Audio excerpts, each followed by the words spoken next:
What is up, guys? Welcome back to my YouTube channel. This video is going to focus on my week 3 check-in of being in a fat loss phase.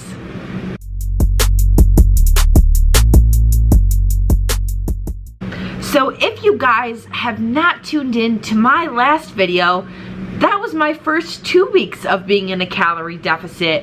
What was going on?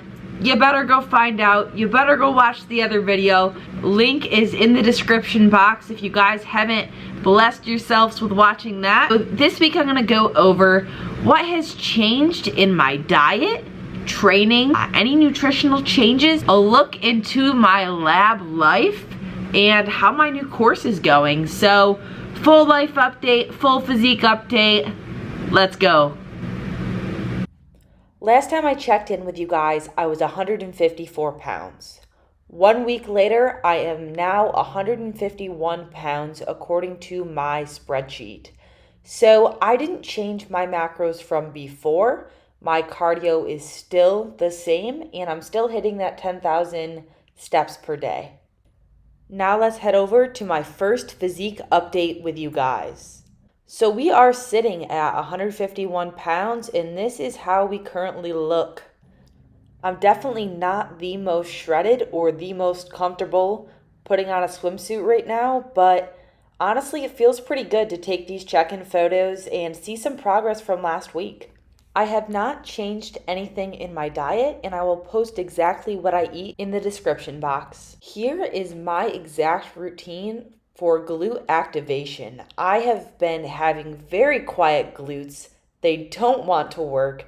So this routine is what I put together to help me actually engage my glutes on leg day. This will also be posted in the description box below. I also train at MI40 Gym, so here's some exclusive footage of hack squatting.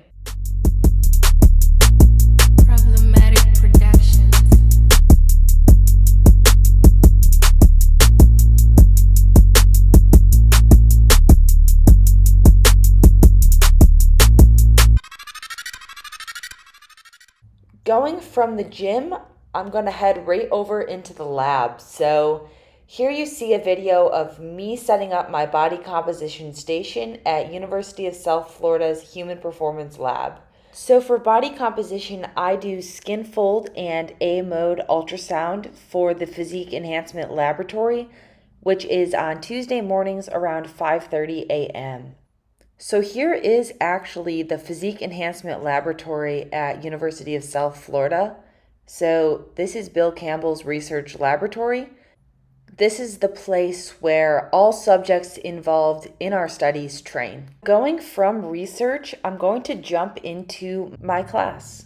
Here's just a little sneak peek of what the class has to look forward to. So we're discussing calorie deficits, what that even means, and really questioning if that's what it takes to lose body fat.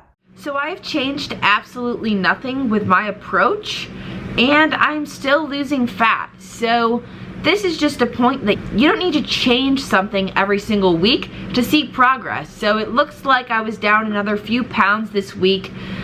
That's awesome. I don't want to change anything at all. I want to diet on the most calories possible while doing the least amount of work. If I can get fat loss on 1,950 calories and only do 30 minutes of incline walking a day, bless up. I'm gonna stay to that. So some of you may be saying, Brooke, you only lost 2 pounds. I've been tuning into different kinds of discussions, and a lot of people are frustrated of only seeing a few pounds of fat loss per week. I want to say that's amazing that you only lost 1 pound to 1.5 pounds this week, because the slower your fat loss is, the more likely that it's going to be more sustainable long term. And that is honestly the best rate of fat loss is 1 to 1.5 pounds per week. Anything over that, I find you are not just losing body fat. You are probably losing some muscle, some lean tissue.